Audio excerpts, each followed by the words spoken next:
2015년 한 해를 시작하면서 우리 교회는 자원하여 섬기기로 한 많은 형제 자매님들이 봉사 조직을 만들었습니다. 목회자가 누구누구를 지명해서 임명한 것이 아니고 강제로 의무적으로 그 조직에 가입시킨 것도 아닙니다. 다만 우리 교회에 다음과 같은 필요가 있으니 자원하시는 분은 이름을 적어 주십시오. 그렇게 해서 자연스럽게 자원하는 분들에 의해서 모임이 만들어졌습니다. 또한 새해에는 소수의 몇몇 사람에 의해서 교회 전체가 좌지우지되거나 교회가 운영되거나 특별히 어느 목소리 큰 사람이 교회에서 영향력을 행사하는 것이 아니라 일을 각기 나누어 맡기로 했습니다. 그래서 자원해 주신 여러 성도님들께 감사의 말씀을 드립니다. 그러면서 한편으로는 또 이런 봉사 활동과 섬기는 삶을 통해서 일을 하다 보면 여러 가지 잡음이 나올 수도 있습니다. 원래 교회 안에서 아무 일도 안 하고 아무 간섭도 안 하고 조용히 왔다 갔다 하는 사람은 문제는 안 일으킵니다. 적어도 그 사람은 문제를 안 일으킵니다. 주로 누가 충돌이 일어나고 누가 다른 사람에게 비판을 듣느냐, 일 많이 하는 사람이 주로 다른 사람의 주목의 대상이 되고 일하다 보면 가끔 실수할 때도 있고 의견이 안 맞을 때도 있습니다. 그러다 보면 가끔 다툼이 일어나기도 합니다. 자, 그런 걸 생각할 때 하나님 앞에서 성도들을 섬기는 그런 섬기는 자의 삶은 어떠해야 되는지 말씀을 통해서 알아보는 것이 꼭 필요하다고 생각합니다. 그래서 오늘 본문 말씀은 다른 사람들을 섬기는 분들, 그런 분들이 각별히 명심해야 할 그런 내용입니다.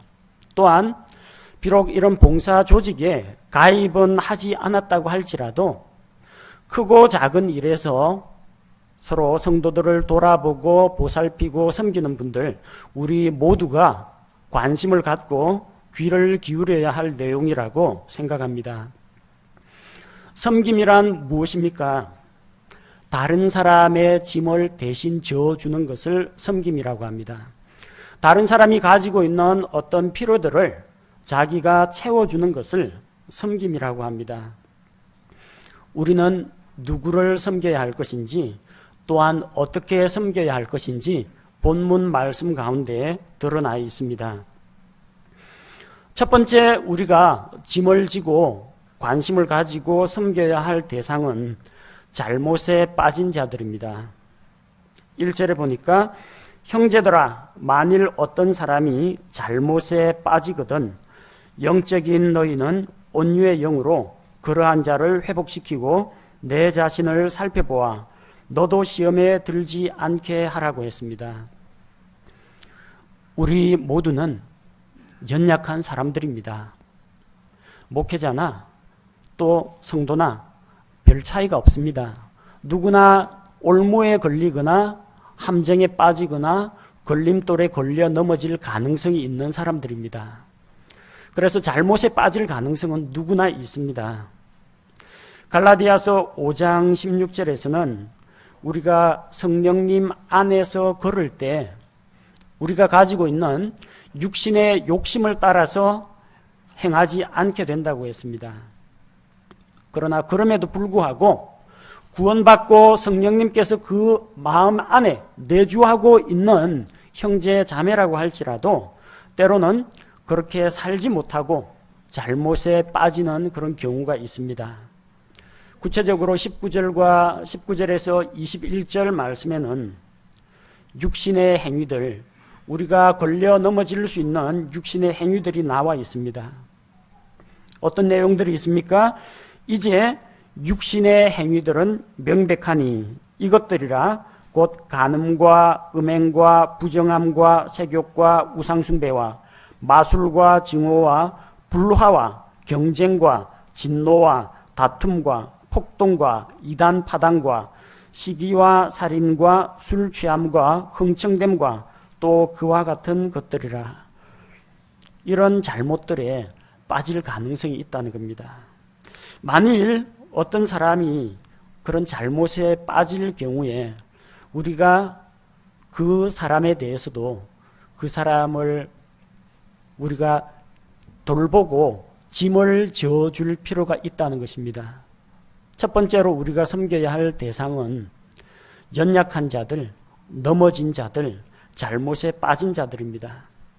무작정 그들을 포용하라는 이야기가 아닙니다. 그 사람에게 다가가는 자세는 온유의 영으로 회복시키라고 했습니다. 온유라는 것은 온순하고 부드럽다는 이야기가 아닙니다. 연약하고 우유부단하고 결단력 약하고 강하게 도전하지 못하는 것을 온유라고 하지 않습니다. 양과 사자가 있다고 할 때 많은 사람들은 양이 온유하다고 이야기합니다. 양은 온유하지 않습니다. 양은 단지 힘이 약할 뿐입니다. 양은 고집이 셉니다. 다만 그 고집대로 밀고 나갈 힘을 갖추지 못했기 때문에 폭력을 행사하지 못하는 것뿐입니다. 자기들끼리 있으면 동료들끼리 들이받기도 합니다. 자기만 챙기지 다른 동물들 돌아보질 않습니다. 자기의 동족들 보살피지 않습니다. 힘이 없어서 나약한 것하고 온유한 것은 다릅니다. 차라리 사자가 온유한 동물입니다. 마음만 먹으면 이리저리 다니면서 약한 동물들 하루 종일 괴롭힐 수 있습니다. 그러나 사자는 그런 쓸데없는 일에 자기 힘을 낭비하지 않습니다. 물론 사자도 먹고 살아야 하기 때문에 사냥을 할 때가 있습니다. 꼭 필요할 때 사냥을 해서 먹을 뿐이지 일부러 힘없는 연약한 동물들을 괴롭히진 않는다는 겁니다. 온유가 무엇입니까? 할 만한 능력과 자격이 있으면서 힘과 권한이 있으면서 자기가 가지고 있는 그런 힘과 권한을 다른 사람을 위해서 함부로 남용하지 않는 것을 말합니다. 온유의 영으로 사람들에게 다가가라는 이야기는 무조건 그럴 수도 있지, 사람이란 다 그런 거야, 잘했어, 이런 식으로 그 사람을 감싸 안으라는 이야기가 아닙니다. 목표는 회복입니다. 그 사람에 대해서 비판하거나 책망하는 것이 목표가 아니라 그 사람이 하나님 앞에서 바로 설 수 있도록 회복시키는 것이 필요합니다. 따라서 접근하는 자세는 언제나 온유하게 접근하고 온유하게 말해야 되지만 온유한 가운데서 진리를 말해야 됩니다. 하나님께서 우리에게 원하시는 것은 첫 번째가 거룩함과 진리입니다. 사랑과 화평이 아닙니다. 사랑과 평화는 일반 세상 유행가 노래에서 자주 등장하는 주제입니다. 대중가요 중에 거룩함과 진리를 노래하는 것은 거의 없습니다. 신복음주의, 신자유주의 사상이 들어오면서 거룩하신 하나님, 진리의 하나님은 교회에서 대부분 가르치질 않습니다. 그냥 당신은 사랑받기 위해 태어난 사람, 사랑, 화해, 용서, 종교 간의 대화, 종교 통합 이런 이야기를 하지 분리와 거룩함과 진리, 죄, 심판, 지옥, 형벌 이것을 교회가 선포하지 않는다는 겁니다. 심각한 문제입니다. 교회 안에서 사랑 말하지 마십시오. 사랑 안에서 진리를 말하십시오. 사랑하지 말라는 이야기 아닙니다. 사랑하되 사랑 안에서 진리를 말하십시오. 모든 것을 감싸고 보듬어 안는 것이 사랑이 아닙니다. 진리 가운데 그가 하나님을 만날 수 있도록 그가 주님 안에서 바르게 설 수 있도록 세워주는 것이 진정한 사랑이라는 것입니다. 그래서 잘못에 빠진 자들에 대해서 떠안으라, 감싸느라, 눈 감아주라고 이야기하지 않습니다. 온유의 영으로 그러한 자를 회복시키라고 했습니다. 너 마음대로 살아라 하고 내버려 두는 것이 아니라 회복입니다. 접근하는 태도는 온유하게 접근하십시오. 사랑으로 접근하십시오. 그러나 바른 말을 해줘야 합니다. 거룩함을 이야기해야 되고 진리를 이야기해야 하고 옳고 그런 것을 분명히 해야 할 필요가 있다는 겁니다. 그리고 그것과 함께 자기 자신을 돌아봐야 합니다. 우리는 누구나 연약한 존재들입니다. 자기 자신도 동일한 잘못에 빠질 가능성이 있다는 것을 인정해야 합니다. 자기 자신의 삶은 돌아보지 않고 자기 기준에 미치지 못하는 자들에게 질책하고 책망하고 야단하는 거, 야단 듣는 사람한테는 변화가 일어날 수 있지만 그렇게 야단치는 자기 자신에게는 삶의 열매가 없을 수도 있다는 겁니다. 따라서 우리는 그러한 사람을 발견했을 때 온유의 영으로 그 사람을 회복시키는 한편 무엇보다도 하나님하고의 관계에서 나 자신을 돌아봐야 한다는 겁니다. 그런 사람을 교훈으로 삼아서 나도 연약한 사람이기 때문에 저처럼 변화될 수도 있다. 따라서 시험에 들지 않도록 깨어있고 근신하는 것, 자기를 부지런히 살피는 것이 필요하다는 겁니다. 두 번째는 서로 남의 짐들을 지라고 했습니다. 섬기는 자들은 다른 사람들의 짐을 져야 합니다. 다른 사람이 안고 있는 짐이 무엇입니까? 어떤 사람에게는 사업의 문제, 어떤 사람에게는 건강의 문제, 또 어떤 사람에게는 자녀들의 문제, 어떤 자들에게는 미래에 대한 걱정이나 염려를 가득 안고 있을 수가 있습니다. 이 모든 짐들을 우리가 대신 해결해 줄 수는 없습니다. 그 사람의 인생을 내가 대신 살아줄 수는 없습니다. 그러나 다른 사람의 무거운 짐을 나누어 질 수는 있습니다. 걱정과 근심이 있는 사람, 그 사람의 어려운 점들 내가 이야기 들어주고 위로해 줄 수는 있습니다. 반드시 나에게서 해결책이 나온다는 보장은 없습니다. 그러나 이야기할 대상이 있다는 것, 고민을 나눌 대상이 있다는 것, 그것만으로도 적지 않은 위로가 됩니다. 우리 주 예수님께서 우리의 짐을 대신 지신 것을 기억하시기 바랍니다. 우리가 다른 사람의 짐을 질 때 그리스도의 법을 성취한다고 했습니다. 예수님께서는 하늘의 영광스러운 왕좌를 버리고 낮고 천한 이 세상에 오셨습니다. 하늘의 부요한 것들을 버리시고 자기를 비워서 우리를 위해서 가난하게 되셨습니다. 영광의 보좌를 떠나서 사람들에게 멸시와 조롱과 비난을 당하셨습니다. 다른 사람들을 위해서 자기의 생애를 내어주셨습니다. 다른 사람들의 죄들을 대신하여 자기의 목숨, 그분의 의로운 피를 우리 대신 흘려주셨습니다. 우리의 죄들을 대신 담당하신 예수 그리스도와 같이 우리가 다른 형제 자매들의 짐들을 대신 지게 될 때, 나누어 지게 될 때 이것이야말로 그리스도의 법을 성취한다는 것입니다. 자, 그러기 위해서 먼저 자기 짐부터 질 줄 알아야 합니다. 각 사람은 먼저 자기 짐을 져야 합니다. 3절 말씀해 보니까 만일 어떤 사람이 아무것도 아니면서 스스로 무엇이나 되는 것으로 생각하면 자기를 속이나니, 아무것도 아니면서 무엇이나 되는 것처럼 생각하지 말라는 것입니다. 섬기는 자, 다른 사람을 위해서 섬기는 자는 교만한 마음을 품어서는 안 된다는 겁니다. 겸손한 마음이 있어야 다른 사람을 돌아보고 섬길 수가 있습니다. 겸손한 자인지 교만한 자인지 어떻게 알 수 있습니까? 사람들 앞에서 저는 부족합니다, 이렇게 자기를 무조건 낮추는 그것이 겸손은 아닙니다. 겸손한 모습은 삶의 열매로 드러나도록 되어 있습니다. 어떤 사람이 겸손한지 겸손하지 않은지 알아볼 수 있는 방법은 일을 시켜보면 압니다. 겸손한 사람은 할 수 있는 것은 할 수 있다고 합니다. 자기가 감당할 능력이 안 되면 안 된다고 이야기합니다. 말하자면 자기 분수를 안다는 겁니다. 실제 자기 모습보다, 하나님 앞에서 자기 모습보다 자기를 더 높이 생각하지 않는다는 것을 말합니다. 반면에 교만한 자는 자기의 분수와 자기의 위치를 알지 못합니다.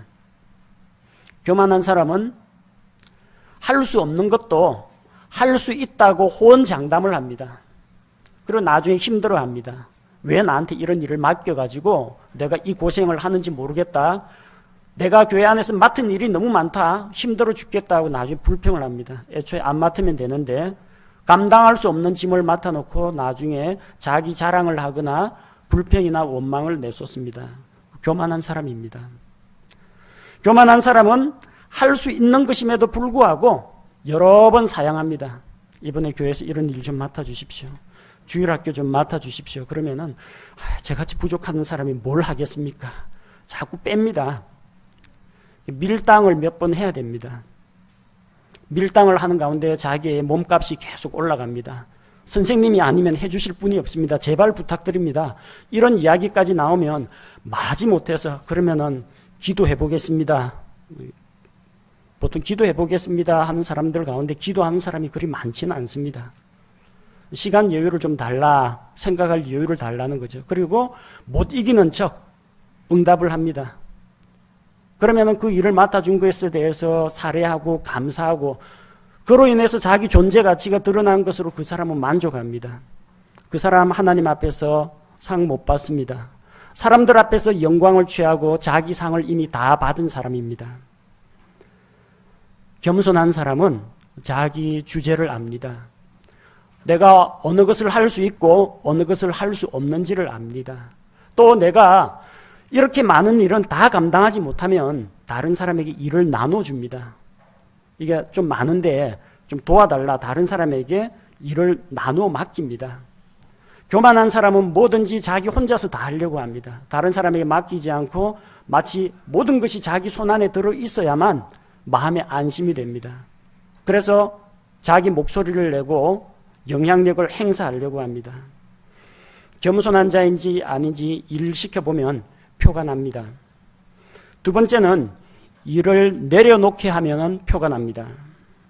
겸손한 사람은 일을 그만하라고 내려놓게 해도 아무런 불평불만이 없습니다. 예, 하나님께서 더 큰 일에 저를 맡기기 위해서 잠시 내려놓게 하신다, 그래 생각하고 다음에 또 필요한 것이 있으면 언제든지 시켜주십시오. 그렇게 흔쾌히 이야기를 합니다.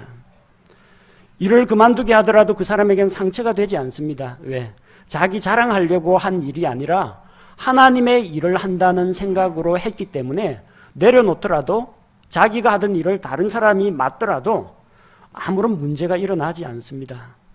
그리고 그 일은 비록 내려놓았지만 혹시라도 내가 교회 안에서 도울 일이 없을까, 다른 사람들이 관찰하지 못한 어떤 필요한 것이 없을까 부지런히 찾고 누가 시키지 않더라도 일을 맡겨주지 않더라도 자원해서 할 일은 찾아서 합니다.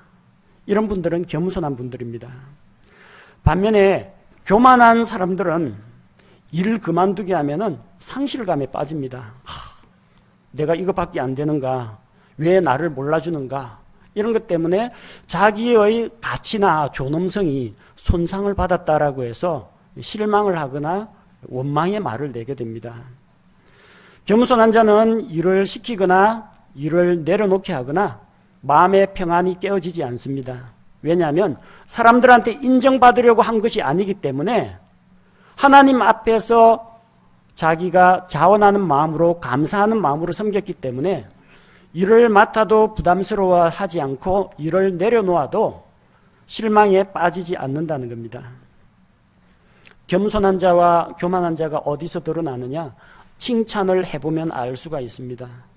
겸손한 사람은 칭찬을 하고 띄워주더라도 우쭐대지 않습니다. 여전히 마음의 평안을 유지합니다. 하지만 교만한 사람은 칭찬을 해주고 띄워주면요, 기분이 좋아져서 우월감에 빠지게 됩니다. 자, 거기에서 시련이 찾아옵니다. 그 사람을 연단하는 시련은 고난이나 핍박이 아니라 칭찬에서 시련이 찾아옵니다. 잠언 27장 21절에서 도가니로 은을, 용광로로 금을 시험하듯 칭찬으로 사람을 시험하느니라. 많은 사람들이 칭찬에 넘어갑니다. 사람들의 부추기는 말에 넘어갑니다. 우리 인류의 조상인 이브 역시 선악을 알게 하는 나무를 보니까 뱀이 말한 것처럼 사람을 지혜롭게 할 만큼 탐스럽기도 한 것으로 보였습니다. 헤롯 왕은 연설을 했는데 백성들이 이것은 사람의 소리가 아니라 정말 신의 소리다 하고 칭찬을 하자 교만한 마음을 품고 하나님께 영광을 돌리지 않아서 결국 벌레에게 먹혀 죽었습니다. 수많은 이스라엘의 왕들, 하나님 앞에서 겸손할 때 부르심을 받았다가 교만한 마음을 품었을 때 내침을 당했습니다. 칭찬, 저는 두렵습니다. 혹시라도 그 칭찬으로 인해서 교만한 마음을 품게 될까봐 오히려 칭찬은 두렵습니다. 칭찬 앞에서, 비난 앞에서 자유로워지게 되려면 겸손한 마음을 가져야 합니다. 하나님의 시야로 나를 볼 때 그런 평안함을 누릴 수가 있습니다. 겸손한 자와 교만한 자가 어디서 차이가 나느냐? 칭찬 말고 비판을 해보면 알 수 있습니다. 겸손한 자는 누가 자기를 비난하거나 비판하더라도 낙심하지 않습니다. 마음의 평안이 깨지지 않습니다. 조금 기분 나쁜 건 있을지 모르지만 묵묵히 자기 길을 그대로 가게 됩니다. 시골길에 시끄러운 소리를 내며 기차가 지나가면요, 동네 개들이 막 짖습니다. 개가 짖는다고 뭐 기차 방향이 바뀝니까? 개는 짖어도 기차는 가기 마련입니다. 겸손한 자는 다른 사람의 비판을 듣더라도 그걸로 인해서 실망하거나 낙심하거나 자괴감에 빠지지 않습니다. 이것이 하나님 보시기에 올바른 일이면, 이것이 하나님의 거룩함과 진리를 붙드는 일이면 남이 뭐라고 하건 말건 그냥 꾸준히 하나님만 바라보며 앞으로 가게 됩니다. 교만한 자는 누가 비판하면은 일단 기분 나쁘니까 화를 냅니다. 자존심에 손상을 받았다라는 생각에 공격적인 반응이나 고함 소리가 나오게 됩니다. 자기 스스로는 자기를 대단한 자라고 여기고 있었는데 남들이 알아주지를 않기 때문에 그것 때문에 화가 나는 것입니다. 그래서 칭찬과 비판을 통해서 나 자신이 겸손한 자인지 교만한 자인지가 드러나게 됩니다. 자, 이렇게 실상 하나님 보시기에 별것 아니고 아무것도 아닌 존재이면서 자기가 마치 뭐 대단한 존재인 것처럼 생각하는 자는 자기를 속이는 자라는 겁니다. 하나님은 절대 그 사람에 대해서 높게 안 봅니다. 자기 혼자 대단한 사람이고 사람들 앞에 대우받으려고 하고 인정받으려고 하고 영향력 행사하려고 하고 그러는데 실제는 그렇지 못하다는 거예요. 그걸 자기가 그동안 그렇게 과대 포장을 해온 겁니다. 뭐나 되는 것처럼. 이건 하나님 앞에서 자기를 속이는 일이라는 겁니다. 이런 사람은 다른 사람을 섬기기가 대단히 힘듭니다. 그리고 이런 사람들한테 일을 맡기기도 겁이 납니다. 나중에 틀림없이 문제 일으킬 사람입니다. 그래서 오직 각 사람은 자기 일을 입증해야 됩니다. 자기 일을 입증해야 됩니다. 자기 자신이 과연 어떤 그릇인지 자기 자신을 입증해 보여야 합니다.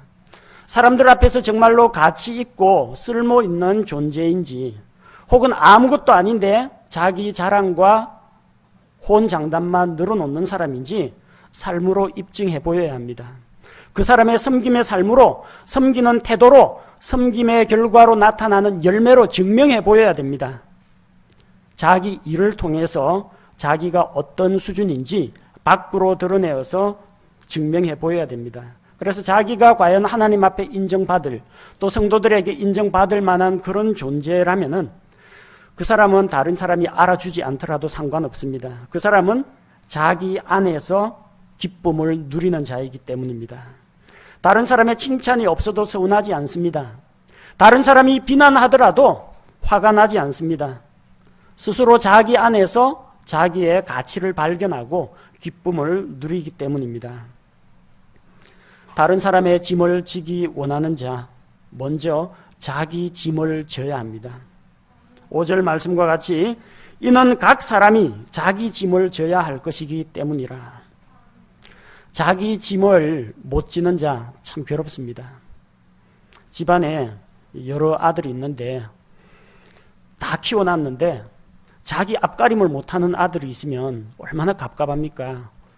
부모가 뭐라고 합니까?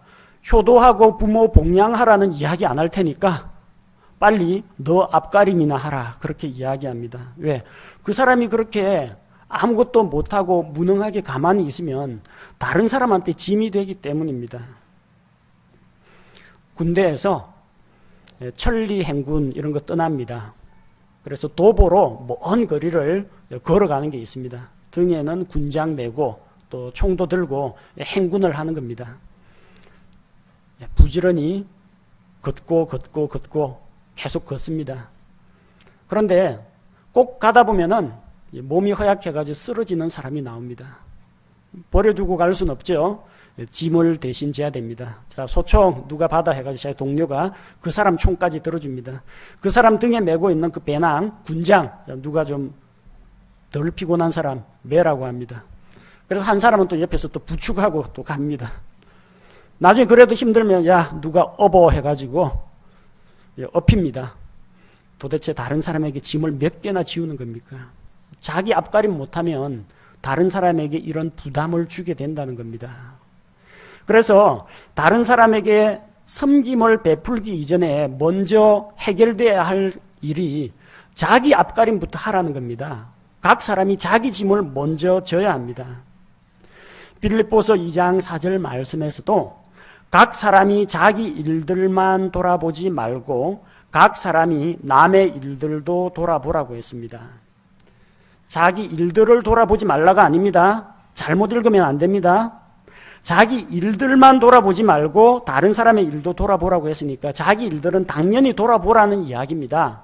그 다음에 여력이 되거든 다른 형제 자매들의 어려운 점도 보살피고 자기에게 넉넉하게 있으면 다른 사람에게 나눠주는 것도 그때는 할 수가 있다는 이야기입니다. 일단은 스스로 자기 짐을 잘 감당해서 다른 사람에게 짐이 되지 말아야 합니다. 자기가 잘 못하는 만큼 다른 사람이 그 짐을 져야 한다는 거, 그걸 기억하시기 바랍니다. 다음 6절 말씀을 보겠습니다. 말씀 안에서 가르침을 받는 자는 가르치는 자와 함께 모든 좋은 것을 나눌지니라. 여러분이 감당해야 될 짐 가운데 하나가 말씀 사역자의 짐도 포함되어 있다는 것을 기억하시기 바랍니다. 말씀 사역자도 성도들이 섬겨야 할 대상 중 한 부분입니다. 말씀 안에서 가르침을 받는 자는 가르치는 자와 모든 좋은 것을 함께 나누라고 했습니다. 여러분한테 밥 사달라는 이야기 아닙니다. 모든 좋은 것이 뭡니까? 영적인 것도 있을 수가 있고 물질적인 것도 있을 수가 있습니다. 그래서 말씀을 읽다가 깨달은 말씀, 은혜 받은 말씀, 축복된 말씀이 있으면 여러분도 문자 메시지나 전화로 저한테 나눠주셔도 됩니다. 좋은 거 있으면 저도 좀 알게. 기도 응답 받은 거나 죄로부터 승리한 간증이 있으면 저한테도 들려주시면 크게 위로와 격려가 됩니다. 반드시 영적인 것만 말하지는 않습니다. 물질적인 것도 포함이 됩니다. 고린도전서 9장 11절에서 우리가 너희에게 영적인 것들을 뿌렸은즉 너희의 육적인 것들을 거둔다 해도 그것이 큰일이냐. 말씀 사역자가 말씀을 배우는 자한테 대접받는 거 너무 낯설고 이상하게 생각하지 마시기 바랍니다. 성경은 그것을 인정하고 있습니다. 오해 없이 들으시기 바랍니다. 목사가 지금 먹사가 되려고 금품이나 식사 대접을 요구하는 게 아닙니다. 목회자도 성도들을 섬깁니다. 반대로 성도들도 목회자를 섬깁니다. 우리는 서로 섬긴다는 겁니다. 일방적인 섬김이 아니다. 그 이야기를 하고 싶은 겁니다. 어떤 교회에서는 성도들을, 교인들을 목회자가 자기 종으로 부리는 그런 교회도 있습니다. 우리 교회와는 달리. 또 반대로 목회자가 마치 노예처럼 성도들을 위해서 일하고 부림을 당하기만 하고 사람들이 목회자에 대해서 전혀 존경하는 마음도 없고 인정을 안 해주는 그런 경우도 있을 수가 있다는 겁니다. 둘 다 안 좋은 겁니다. 서로 섬겨야 됩니다. 저는 성도들을 섬기고 성도들은 다른 성도들을 섬기는데 그 섬김 대상 안에 목회자도 들어간다는 겁니다. 왜냐하면 저도 성도이기 때문입니다. 목회자라서 섬기라는 게 아니고요. 저도 여러분하고 똑같은 형제요 성도이기 때문에 우리가 서로 섬긴다는 것은 아무 잘못된 것이 없다는 겁니다. 저는 다른 성경 공부 모임 인도하러 갈 때 과일이나 빵이나 음료수 다 사가지고 갑니다. 그분들 대접하려고요. 근데 그분들이 거기에서 마실 수 있는 차나 음료수 내놓으면은 섬김 안 받겠다고 밀치지 않습니다. 그 밀치면 그 내놓은 사람은 얼마나 무안하겠습니까? 그 먹어줍니다. 저희도 섬기고 그분도 섬기고 다 좋은 거 아닙니까? 여러분, 저희 가정하고 같이 종종 식사하는 가정들이 있습니다. 목사가 먼저 카운터 나가서 음식값 계산했다고 놀라거나 당황하지 마십시오. 절대로 이상한 일 아닙니다. 왜냐하면 똑같이 섬기는 자이기 때문입니다. 반대로 목회자 가정이 다른 가정에 초대받아가지고 밥을 얻어먹었다. 그거 구설수에 오를 일이 아닙니다.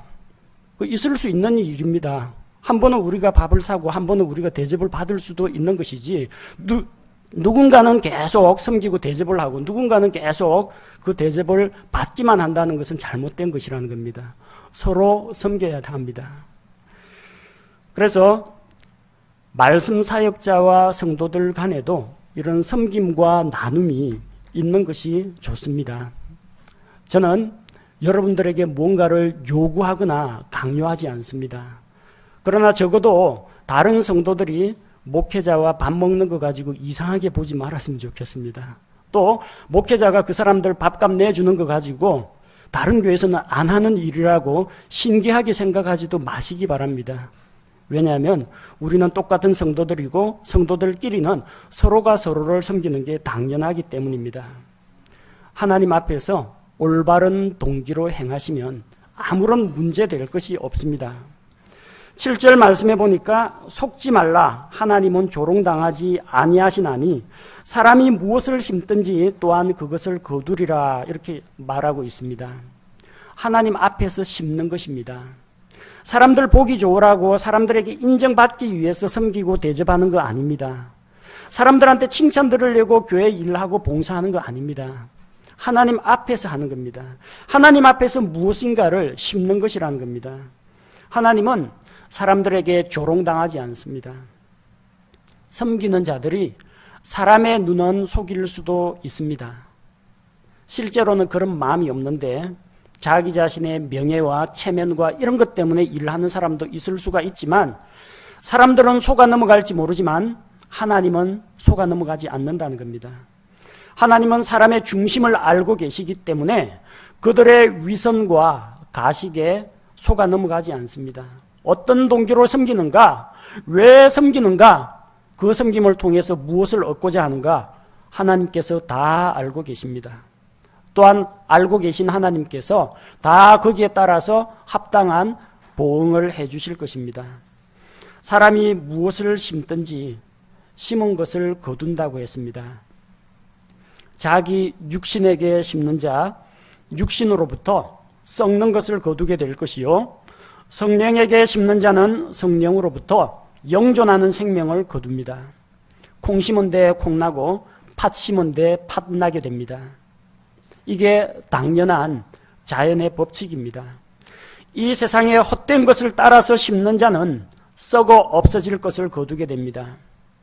사업에, 돈에, 주식에 투자를 하면은 많은 돈을 벌 기회가 생깁니다. 자기 몸과 건강에 투자를 하면 이 건강하고 아름다운 몸매를 가꿀 수가 있습니다. 공부에 투자하면 좋은 성적과 또 학위를 얻을 수가 있습니다. 미용과 자기 용모에 투자를 하면요 아름다운 얼굴과 피부를 관리할 수가 있습니다. 육신에게 심는 것도 가능하고 영적인 것을 심는 것도 가능하다는 이야기입니다. 그러나 육신에게 심는 자는 나중에 결국은 다 썩어 없어질 것, 불타 없어질 것에 투자하는 것이라는 겁니다. 성경은 무엇을 권면하고 있습니까? 성령에게 심는 것, 영존하는 생명에 이르는 것을 심으라고 권면하고 있습니다. 성령으로부터는 영존하는 생명을 거두게 됩니다. 우리가 열심히 섬기고 헌신하고 봉사한다고 영원한 생명을 얻지는 않습니다. 그러나 우리가 하나님의 말씀에 헌신할 때, 복음에 투자를 할 때, 선교사들을 후원하는 데 투자를 할 때 결국 우리의 그런 섬김과 투자를 통해서 하나님께서 일하시면 우리를 통해서 생명에 이르도록 다른 사람을 구원하신다는 겁니다. 좋은 데 투자하십시오. 그냥 이 세상에 잠시 있다가 사라져 버릴 것, 가치 없는 것에 투자하지 마시고 가치 있고 확실한 보상이 있고 저 하늘에서 영원한 상급이 있는 것에 우리의 섬김의 삶을 투자하는 것이 필요합니다. 섬김의 삶을 살다 보면 힘들고 피곤할 때도 찾아옵니다. 그래서 그런 때를 대비해서 하나님께서 9절과 10절에 위로와 소망을 주시는 그런 말씀을 우리에게 보여주셨습니다. 우리가 잘 행하는 가운데 지치지 말지니 우리가 기진하지 아니하면 정하신 때에 거두리라. 섬기는 자들은 잘 참고 견뎌야 합니다. 무엇보다도 섬김의 삶을 살면서 잘 행해야 합니다. 바른 행실을 통해서 선한 간증을 드러내야 합니다. 행실이 바르고 잘하고 있는데 누가 감히 비판하고 흠을 잡겠습니까? 선한 간증을 드러내면서 모범이 되시기 바랍니다. 섬김과 봉사활동은 잘하는데 그가 인격적으로 뭔가 결함이 있고 성품이 연단받지 못했고 삶의 열매가 부정적이고 부실하다면 그런 사람은 섬김을 하면서도 욕 들어먹는 경우가 종종 있습니다. 두 번째는 지치지 마시기 바랍니다. 기진하지 마시기 바랍니다. 일하다가 지치면 안 됩니다. 지치거든 힘들거든 상의하고 조용히 내려놓고 좀 쉬시기 바랍니다. 다음에 또 일할 기회가 또 있습니다. 혹은 힘들고 지쳤을 때는 새로운 힘을 충전 받으시기 바랍니다. 하나님께서 우리에게 새로운 힘을 주십니다. 주님으로부터 새로운 힘을 얻도록 하시기 바랍니다. 일하다가 너무 지치고 힘들면 다른 형제 자매하고 일을 좀 나누어 맡으십시오. 손 내밀면 도와주실 분들 많습니다.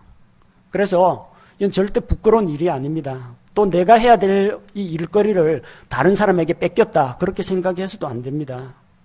나누어 맡고 함께 짐을 지는 거, 이게 그리스도의 사랑 아닙니까? 세 번째는 때를 기다리십시오.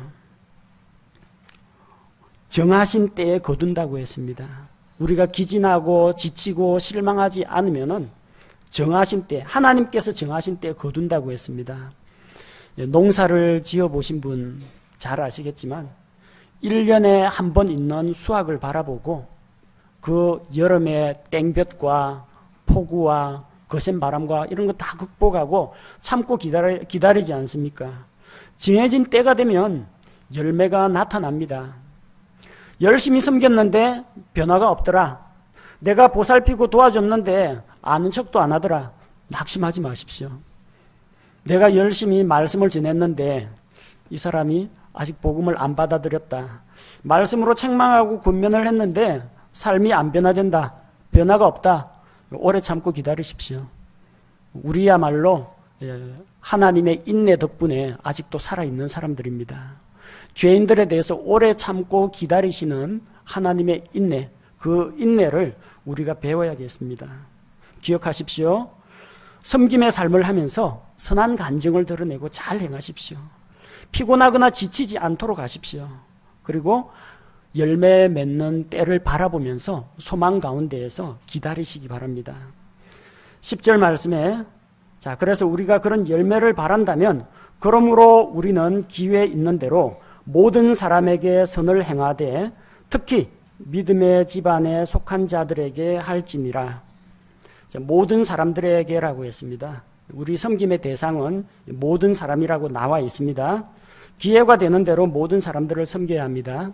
모든 사람을 섬기지 말라는 이야기 아닙니다. 모든 사람을 섬기란 이야기입니다. 그 다음 구절은 뭘 말합니까?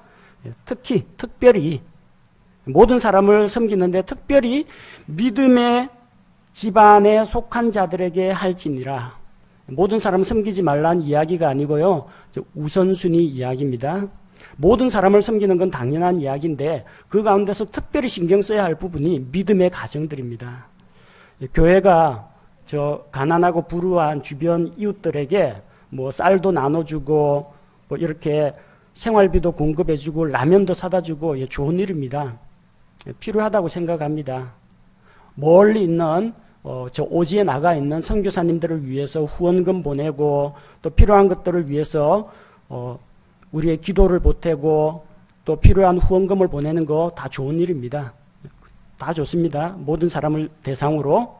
근데 그 중에서 특별히 믿음의 가정, 우리 같은 교회 성도들을 먼저 돌아보는 것이 필요하다는 겁니다. 자, 이것은 우선순위의 문제입니다. 오는 2월에 우리가 사랑의 헌금을 모으는 이유도 교회 바깥도 우리가 돌아봐야 되지만 특별히 우리 믿음의 집안에 속해 있는 교회 성도들 가운데 연약하고 어려운 가정을 도와주고자 합니다.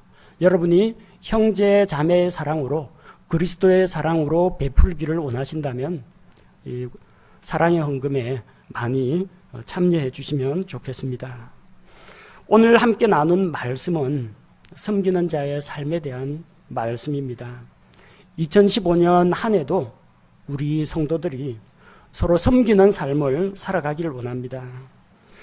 다른 사람을 섬기려고 하기 전에 먼저 자기 앞가림하면서 자기 짐을 먼저 지시기 바랍니다.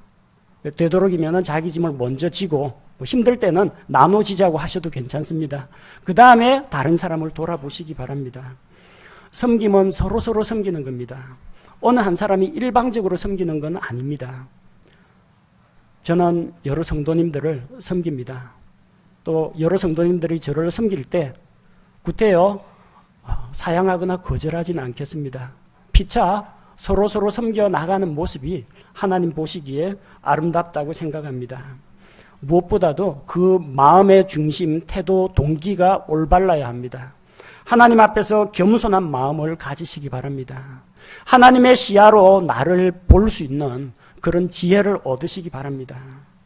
그리고 자기 자신의 육신을 위해서, 사람들에게 칭찬을 듣기 위해서, 인정받기 위해서, 내 영향력을 드러내기 위해서가 아니라 하나님 앞에서 영원한 것을 바라보면서 투자하시기 바랍니다. 육신적인 것, 썩어 없어질 것, 불타 없어질 것에 우선순위를 두지 마시고 먼저 영원한 가치가 있는 것, 영적인 것, 성령님에게 속한 것에 여러분의 삶과 여러분의 섬김을 투자하십시오. 그렇게 할 때 하나님께서 여러분이 인내로 지속하면은 하나님께서 열매를 보여주실 것이고 또 하나님께서 잊지 않고 기억하시고 보답을 주시리라고 믿습니다. 우리 모든 성도들이 서로가 서로를 섬기는 그런 아름다운 교제의 삶을 나누기 원합니다. 제가 기도하겠습니다.